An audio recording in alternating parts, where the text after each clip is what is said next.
ಎಲ್ಲರಿಗೂ ನಮಸ್ಕಾರ. ನವರಾತ್ರಿಯ 4ನೇ ದಿನ ಕೂಷ್ಮಾಂಡ ದೇವಿಯನ್ನು ಪೂಜಿಸಬೇಕು. ಇಂದು ನವರಾತ್ರಿಯ 4ನೇ ದಿನವಾಗಿದೆ. ಈ ದಿನ ಕೂಷ್ಮಾಂಡ ದೇವಿಯ ಆರಾಧನೆ ಮಾಡಲಾಗುತ್ತದೆ. ಈ ದಿನ ಕೂಷ್ಮಾಂಡ ದೇವಿಯನ್ನ ಯಾವ ರೀತಿ ಆರಾಧಿಸಬೇಕು, ಪೂಜೆಯ ವಿಧಿವಿಧಾನಗಳನ್ನು ತಿಳಿದುಕೊಳ್ಳೋಣ. ನಾವು ಈಗಾಗಲೇ 3 ದಿನಗಳ ನವರಾತ್ರಿಯನ್ನ ಆಚರಿಸಿಯಾಗಿದೆ.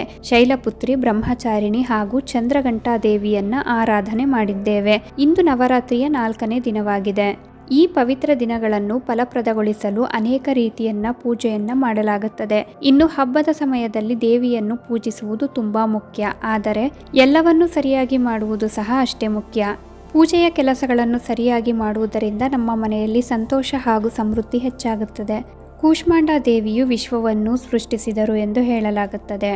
ಈ ದೇವಿಯನ್ನ ಪೂಜಿಸುವುದು ಹೇಗೆ, ಪೂಜೆಯ ಸಮಯವೇನು, ಈ ಬಗ್ಗೆ ಸಂಪೂರ್ಣ ಮಾಹಿತಿ ತಿಳಿದುಕೊಳ್ಳೋಣ.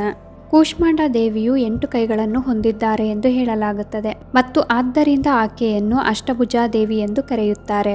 ಅವರು ಸಿಂಹದ ಮೇಲೆ ಸವಾರಿ ಮಾಡುತ್ತಾರೆ ಮತ್ತು ಅವರ ಕೈಯಲ್ಲಿ ಕಮಂಡಲ, ಬಡ, ಧನುಷ್ ಮತ್ತು ಕಮಲ ಹಿಡಿದುಕೊಂಡಿರುತ್ತಾರೆ. ಹೂ ಎಂದರೆ ಸ್ವಲ್ಪ, ಉಷ್ಮ ಎಂದರೆ ಶಕ್ತಿ ಮತ್ತು ಅಂಡ ಎಂದರೆ ಮೊಟ್ಟೆ. ಆದ್ದರಿಂದ ಈ ದಿನವನ್ನು ಜಗತ್ತನ್ನು ಸೃಷ್ಟಿಸಿದ ದೇವತೆ ಮತ್ತು ಅದರಲ್ಲಿ ವಾಸಿಸುವ ಪ್ರತಿಯೊಂದು ಜೀವಿಗಳನ್ನು ಪೂಜಿಸಲು ಸಮರ್ಪಿಸಲಾಗಿದೆ. ಯಶಸ್ಸು, ಸಮೃದ್ಧಿ ಮತ್ತು ಉತ್ತಮ ಆರೋಗ್ಯಕ್ಕಾಗಿ ಈ ದೇವಿಯನ್ನ ಆರಾಧಿಸಬೇಕು ಎನ್ನಲಾಗುತ್ತದೆ. ನವರಾತ್ರಿ 4ನೇ ದಿನ ಮಾ ಕೂಷ್ಮಾಂಡದ ಶಕ್ತಿ ಮತ್ತು ಆಶೀರ್ವಾದವನ್ನು ಪ್ರತಿಬಿಂಬಿಸುವ ಸಂದರ್ಭವಾಗಿದೆ. ಕೂಷ್ಮಾಂಡ ದೇವಿಯ ಕೃಪೆ ಇದ್ದರೆ ಜೀವನದಲ್ಲಿ ಎಂದಿಗೂ ಕಷ್ಟಗಳು ಬರುವುದಿಲ್ಲ. ಅಡೆತಡೆಗಳು ನಿವಾರಣೆ ಆಗುತ್ತದೆ ಹಾಗೂ ಸವಾಲುಗಳನ್ನು ಎದುರಿಸುವ ಶಕ್ತಿ ಲಭಿಸುತ್ತದೆ. ಇದೆಲ್ಲದರ ಜೊತೆಗೆ ಸಾಧನೆ ಮಾಡಲು ಸಹ ಅವಕಾಶ ಸಿಗುತ್ತದೆ.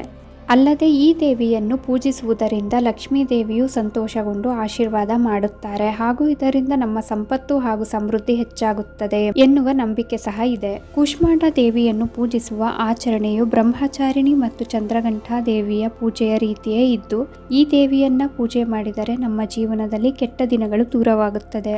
ಪೂಜೆಯ ಸಮಯದಲ್ಲಿ ದೇವಿಗೆ ಹಳದಿ, ಶ್ರೀಗಂಧ, ಕುಂಕುಮ ಮತ್ತು ಅಕ್ಷತೆಯನ್ನು ಅರ್ಪಿಸಲಾಗುತ್ತದೆ. ಇದರ ಜೊತೆಗೆ ಓಂ ಬೃಹಸ್ಪತಿಯೇ ನಮಃ ಎಂಬ ಮಂತ್ರವನ್ನು ಪಠಿಸುವಾಗ ವೀಳ್ಯದೆಲೆಯಲ್ಲಿ ಕುಂಕುಮ ಅರ್ಚನೆಯನ್ನು ಸಹ ಮಾಡಬಹುದು.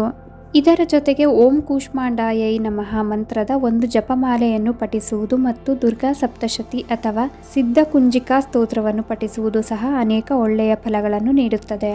ಈ ದಿನ ಮುತ್ತೈದೆಯರನ್ನು ಕರೆದು ತಪ್ಪದೇ ಊಟ ಹಾಕಬೇಕು ಎನ್ನುವ ನಿಯಮವಿದೆ. ಹಾಗೆಯೇ ಈ ದಿನ ತಾಯಿಗೆ ಮೊಸರು, ಹಲ್ವಾ, ಹಣ್ಣು ಸೇರಿದಂತೆ ವಿವಿಧ ಪದಾರ್ಥಗಳನ್ನು ನೈವೇದ್ಯ ಮಾಡುವುದು ಒಳ್ಳೆಯ ಫಲ ನೀಡುತ್ತದೆ. ಮಾ ಕೂಷ್ಮಾಂಡ ದೇವಿಯ ಇಷ್ಟು ವಿವರಗಳನ್ನು ಹೇಳ್ತಾ ನಾನು ಈ ವಿಡಿಯೋನ ಇಲ್ಲಿಗೆ ಎಂಡ್ ಮಾಡ್ತಿದ್ದೀನಿ.